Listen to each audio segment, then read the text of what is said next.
Hello. On September 18th, thousands of Georgians began casting absentee ballots, determined to lift their voices in the democratic process of electing our leaders for the next 2 years, the next 4 years. A few weeks later, more than 2 million Georgians declared their choices, heading to polling places for early votes. And then on November 6th, more than 1 million folks arrived in precincts around our beloved state, anxious and excited to express their patriotism through the fundamental act of voting. For these millions of Georgians, the act may have proven tedious and hard, but they had no doubts their votes would be counted. Certainly there would be long lines and delays. Absolutely a tired volunteer would mistype a name, and nature would not be ignored through rain or tornado warnings or chilly weather. We all understand the challenges and the complications. However, this year, more than 200 years into Georgia's democratic experiment, the state failed its voters. You see, despite a record high population in Georgia, more than 1 million citizens found their names stripped from the rolls by the Secretary of State, including a 92-year-old civil rights activist who had cast her ballot in the same neighborhood since 1968. Tens of thousands hung in limbo, rejected due to human error and a system of suppression that had already proven its bias. The remedy, they were told, was simply to show up. Only they, like thousands of others, found polling places shut down, understaffed, ill-equipped, or simply unable to serve its basic function for lack of a power cord. Students drove hours to hometowns to cast votes because mismanagement prevented absentee ballots from arriving on time. Parents stood in the fitful rain in 4-hour lines, watching as less fortunate voters had to abandon democracy in favor of keeping their jobs and collecting a paycheck. Eligible voters were refused ballots because poll workers didn't think they had enough paper to go around. Ballots were rejected by the handwriting police. Citizens tried to exercise their constitutional rights and were still denied the ability to elect their leaders. Under the watch of the now former Secretary of State, democracy failed Georgia. Georgians of every political party, every race, every region, again. You see, the incompetence and mismanagement we witnessed in this election had been on display months before in the Republican state legislative primary of Dan Gasaway. Counties under the direction of the Secretary of State issued flawed ballots, and not for the first time, and not just in that district. But this time, the mistakes clearly altered the outcome. Representative Gasaway, a Republican in a heavily Republican district, had to go to court to force a fair fight.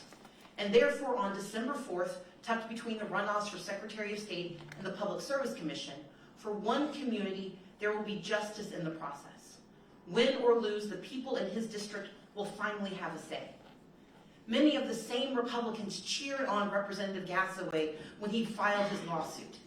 But the same ones have grumbled about the time we have taken to gain a remedy for fellow Georgians who faced a dizzying array of bad action, misinformation, and gut-wrenching hardship. But we are a mighty nation because embedded in our national experiment is the chance to fix what is broken, to call out what has faltered, to demand fairness wherever it can be found. Which is why on election night, I declare that our fight to count every vote is not about me. It is about us. It is about the democracy that we share and our responsibility to preserve our way of life. Our democracy. Because voting is not a right for some. It is a right for all, and it is not a privilege. I stand here today as witness to that truth. This election is about all of us, as is the resolution of this moment. I acknowledge that former Secretary of State Brian Kemp will be certified as the victor in the 2018 gubernatorial election. But to watch an elected official who claims to represent the people in this state baldly pin his hopes for election on the suppression of the people's democratic right to vote has been truly appalling. So let's be clear. This is not a speech of concession. Because concession means to acknowledge an action is right, true, or proper. As a woman of conscience and faith, I cannot concede that. But my assessment is the law currently allows no further viable remedy. Now, I could certainly bring a new case to keep this one contest alive, but I don't want to hold public office if I need to scheme my way into the post. Because the title of governor isn't nearly as important as our shared title, voters. And that is why we fight on, and why I want to say thank you. Thank you to those of you who organized your communities and shattered records. More than 1.9 million voters who stood up in this midterm for protecting our public schools, for continuing criminal justice reform, for Medicaid expansion, and for real economic mobility for all of our counties. We won state house races and Senate races, a new seat in Congress, and we put America on notice that change is not coming to Georgia, it has arrived, and you made it so. But those who feared change pushed back. And so we waited for the whole truth of this election, good and evil. We waited for it to come forth. So thank you to those of you who shared your stories, for the tens of thousands of calls into our voter protection line. Thank you for volunteering your hours after the polls closed and for the last 10 days, for driving to all 159 counties and hearing the concerns of Georgia citizens through tears and frustration and disappointment. Because you see, Georgia still has a decision to make about who we will be in the next election, and the one after that, and the one after that. So we have used this election and its aftermath to diagnose what has been broken in our process. Make no mistake, the former Secretary of State was deliberate and intentional in his actions. I know that 8 years of systemic disenfranchisement, disinvestment, and incompetence had its desired effect on the electoral process in Georgia. I also know that we live in a nation where 4 federal judges were necessary to force the counting of the ballots cast in the face of Brian Kemp's opposition to and disregard for their lawful consideration.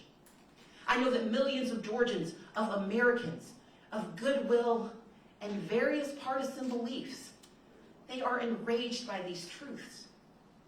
Now, in response, you may seek to vent your anger, or worse, to turn away from politics, because it can be as rotten and rigged as you've always believed. But I implore each of you not to give in to that anger or apathy, but instead turn to action. Because the antidote to injustice is progress. The cure to this malpractice is a fight for fairness in every election held, in every law passed, in every decision made. Pundits and hyper-partisans will hear my words as a rejection of the normal order. You see, I was supposed to say nice things and accept my fate. They will complain that I should not use this moment to recap what was done wrong or to demand a remedy. You see, as a leader, I should be stoic in my outrage and silent in my rebuke. But stoicism is a luxury, and silence is a weapon for those who would quiet the voices of the people. And I will not concede, because the erosion of our democracy is not right. Regardless of party, we want what is best for our children, for our families, for our neighborhoods. We may not share the same faith, but we are knitted together by our belief in our potential for more. I will work in these coming weeks to elect John Barrow as our next Secretary of State, because he is a man of principle and goodwill who will administer his responsibilities for the people and not his party.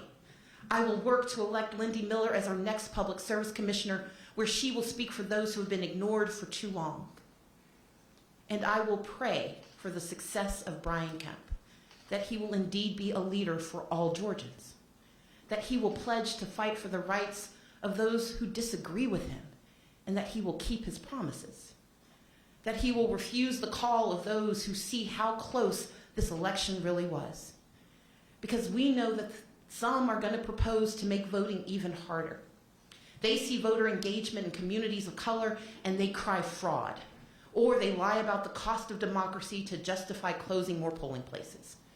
I pray he will reject this vicious and tired response in favor of preserving what has left and what is left of our state's reputation for equality and civil rights.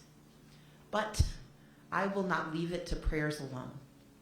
As I have for more than 25 years, I will stand with my fellow Georgians in pursuit of fairness. You see, I did so as a college student, speaking in the shadow of Abraham Lincoln and Martin Luther King Jr. at the 30th anniversary of the March on Washington. I did so as Democratic leader of the House of Representatives and as the Democratic nominee for governor of Georgia. And now I will do so as a private citizen, ready to continue to defend those whose choices were denied full expression. Today, I announce the launch of Fair Fight Georgia, an operation that will pursue accountability in Georgia's elections and integrity in the process of maintaining our voting rolls. In the coming days, we will be filing a major federal lawsuit against the state of Georgia for the gross mismanagement of this election and to protect future elections from unconstitutional actions. We will channel the work of the past several weeks into a strong legal demand for reform of our election systems in Georgia. And I will not waver in my commitment, a lived commitment, to work across party lines and across divisions to find a common purpose in protecting our democracy. Because we deserve a state that elects Democrats and Republicans and independents.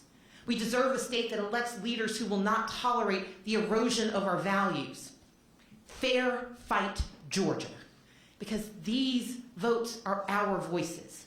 And we are entitled to our choices, each of us. And we have always been, Georgia, at the forefront of speaking truth to whatever power may lay claim to leadership, if only for a moment. And we will win because we are Georgia.